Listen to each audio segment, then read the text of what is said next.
इस वीडियो के माध्यम से हम भारतीय संविधान द्वारा नागरिकों को प्रदत्त मौलिक अधिकारों के बारे में अध्ययन करेंगे।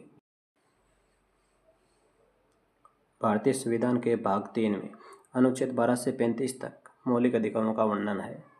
मौलिक अधिकारों को अमेरिका के संविधान से ग्रहण किया गया है। मूल संविधान में 7 मौलिक अधिकार थे, परंतु वर्तमान में 6 ही मौलिक अधिकार है। जो 7वां मौलिक अधिकार है संपत्ति का अधिकार, उसको अब मौलिक अधिकारों की श्रेणी से हटाकर उसको एक कानूनी अधिकार बना दिया गया है। इसलिए वर्तमान में कुल 6 ही मौलिक अधिकार है। पहला मौलिक अधिकार है समानता का अधिकार। इसका वर्णन भारतीय संविधान के अनुच्छेद 14 से 18 तक है। इसके अंतर्गत कानून के समक्ष समानता, जाति, लिंग, धर्म तथा मूलवंश के आधार पर सार्वजनिक स्थानों पर किसी भी प्रकार का भेदभाव करना इस अनुच्छेद के द्वारा वर्जित है, लेकिन बच्चों एवं महिलाओं को विशेष संरक्षण दिया गया है। सार्वजनिक नियोजन में अवसर की समानता प्रत्येक नागरिक को प्राप्त है, परंतु अगर सरकार जरूरी समझे तो आरक्षण का प्रावधान भी कर सकती है। जिनका राज्य की सेवा में प्रतिनिधित्व कम है, इस अनुच्छेद के द्वारा अस्पृश्यता का अंत कर दिया गया है, यानी छुआछूत का अंत कर दिया गया है। यह प्रावधान भारतीय संसद अधिनियम 1955 द्वारा जोड़ा गया था।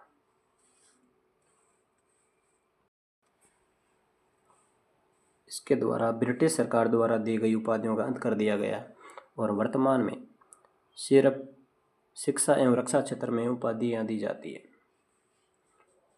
अगला मौलिक अधिकार है स्वतंत्रता का अधिकार। इसका वर्णन भारतीय संविधान के अनुच्छेद 19 से 22 तक है। इसमें बोलने की स्वतंत्रता, यानी विचार और अभिव्यक्ति की स्वतंत्रता आदि विषयक कुछ अधिकारों का इसमें संरक्षण है। किसी जगह पर जमा होने, संघ बनाने, आने जाने या निवास करने और कोई भी जीविकोपार्जन एवं व्यवसाय करने की स्वतंत्रता का अधिकार यह अनुच्छेद हमें देता है। अपराधों के लिए 2 स्थिति के संबंध में संरक्षण, प्राण और दैहिक स्वतंत्रता का संरक्षण, शिक्षा का अधिकार और कुछ दशाओं में गिरफ्तारी से संरक्षण भी ये अनुच्छेद हमें प्रदान करता है। अगला जो मौलिक अधिकार है उसका नाम है शोषण के विरुद्ध अधिकार।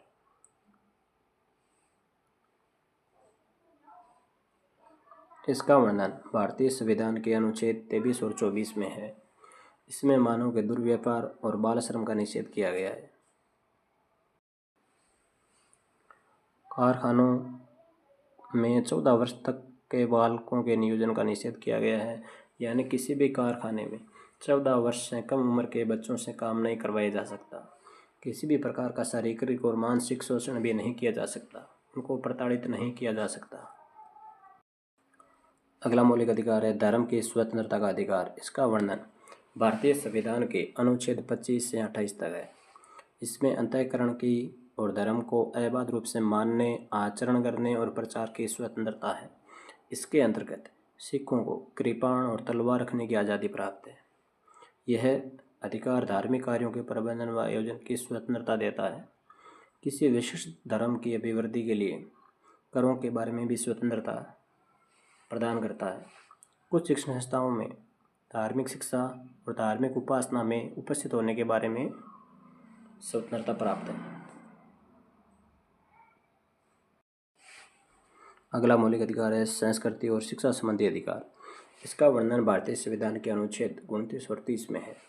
किसी भी वर्ग के नागरिकों को अपनी संस्कृति सुरक्षित रखने, भाषा या लिपि बचाए रखने का अधिकार है। अल्पसंख्यक वर्गों के हितों का संरक्षण यह अधिकार हमें प्रदान करता है। शिक्षा संस्थाओं की स्थापना और प्रशासन रखने का अल्पसंख्यक वर्गों का अधिकार है। अगला जो मौलिक अधिकार है उसका नाम है संवैधानिक उपचारों का अधिकार। इस अधिकार का वर्णन भारतीय संविधान के अनुच्छेद 32 से 35 तक है।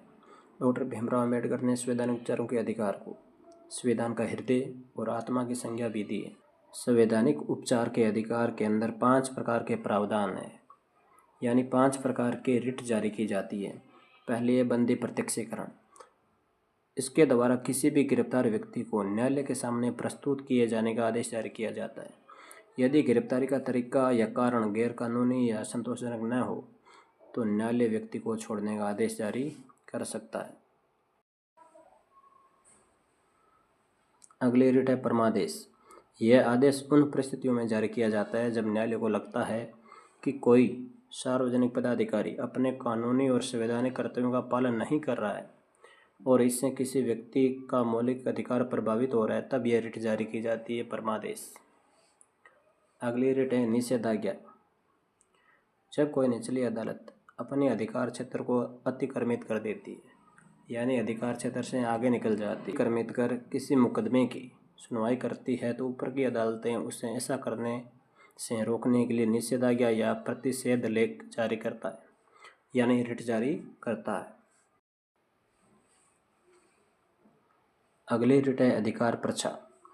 जब न्यायालय को कोर्ट को लगता है कि कोई व्यक्ति ऐसे पद पर नियुक्त हो गया है जिस पर उसका कोई कानूनी अधिकार नहीं है, तब न्यायालय अधिकार परीक्षा आदेश जारी कर उस व्यक्ति को पद पर कार्य करने से रोक भी सकता है। अंतिम रिट है पांचवी उत्प्रेषण रिट। जब कोई निचली अदालत या सरकारी अधिकारी बिना अधिकार के कोई कार्य करता है, तो न्यायालय उसके समक्ष विचाराधीन मामले को लेकर उत्प्रेषण द्वारा उसे ऊपर की अदालत या सक्षम अधिकारी को हस्तांतरित कर सकता है। इस प्रकार कोर्ट है जो न्यायालय है वो 5 प्रकार की रिट जारी करता है। मौलिक अधिकारों में ही एक अधिकार और है जिसका नाम है शिक्षा का अधिकार, राइट टू एजुकेशन। इसका वर्णन भारतीय संविधान के अनुच्छेद 21(a) के अंतर्गत है।